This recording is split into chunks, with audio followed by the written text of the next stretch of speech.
Puis il faut bien commencer quelque part quand on veut poster. Après 4 mois en Thaïlande, voici ce que j'ai appris et ce qui me manque le plus. Il y a 4 points essentiels. Alors ici, tout est plus lent. Il n'y a pas de conflit inutile. En règle générale, personne se crie dessus. Mais par contre, pour les choses importantes comme l'administration ou la santé, donc surtout l'hôpital, en fait, c'est beaucoup plus rapide que la France. Le deuxième point, c'est qu'ils adorent les enfants. J'avoue, pour beaucoup, ça va pas vous parler, mais moi personnellement, qui est une petite fille, c'est un plaisir parce que finalement, c'est pensé plus intelligemment qu'en France. La plupart des endroits sont adaptés aussi pour les enfants. Et surtout, une chose essentielle, c'est qu'à partir du moment où tu vas quelque part, si on te voit avec un enfant, la plupart du temps, les personnes qui travaillent dans cet endroit vont s'occuper de ton enfant à ta place, juste pour que tu puisses prendre un peu de temps pour toi. Surtout quand tu es la maman. En fait, c'est en arrivant ici que je me suis rendu compte qu'en France, je ne souriais pas beaucoup, mais surtout que la plupart des personnes ne souriaient pas beaucoup. On va se croiser dans la rue, on va se dire bonjour gentiment, on va se sourire, on va se demander comment ça va, que ce soit avec les locaux ou avec les étrangers qui habitent ici. J'ai l'impression que les gens sont beaucoup plus détendus ici que dans leur pays d'origine. Et surtout, j'ai reconsidéré mes priorités. Donc en février dernier, j'ai démissionné pendant mon congé maternité pour suivre mon mari à Bangkok, alors que je n'y avais littéralement jamais mis les pieds. Si ça, c'est pas de l'amour. Donc j'ai dû apprendre à réorganiser mes priorités et décentrer de ma vie des éléments assez toxiques que je gardais. On va passer à la deuxième partie. Donc, ce qui me ment, mes proches. Ouais, on vivait donc nous en province et à partir du moment où j'ai accouché, j'étais tout le temps chez ma mère. Elle habitait à 15 minutes en voiture, quel bonheur. Donc j'étais tout le temps avec mes proches. Mais là où ils sont à presque 10 000 km de nous, c'est pas pareil quand c'est par téléphone. Les conversations en français, que ce soit les conversations, les blagues, les sons en français, en fait ça me manque. Parce qu'en fait, à partir du moment où je mets les pieds en dehors de l'appartement, je n'entends que du thaïlandais ou de l'anglais. C'est pas un problème, mais ça fait partie des choses qui me manquent.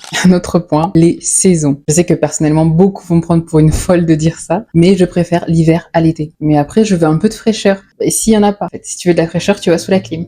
C'est tout. La nourriture. Les gens peuvent dire ce qu'ils veulent, la nourriture thaïlandaise est très bonne, il n'y a pas de souci, mais c'est une question de saveur. C'est tout bête, hein. Mais en fait, je suis habituée à manger français tout le temps, et je suis habituée aux saveurs françaises. Ça fait partie des choses en tout cas qui me manquent. Donc ce n'est absolument pas une vidéo pour me plaindre de la Thaïlande ou quoi que ce soit. Au contraire, j'adore habiter ici. La France à proprement parler ne me manque pas. Certains points, oui, c'est absolument naturel et normal. Et puis il faut bien commencer quelque part quand on veut poster.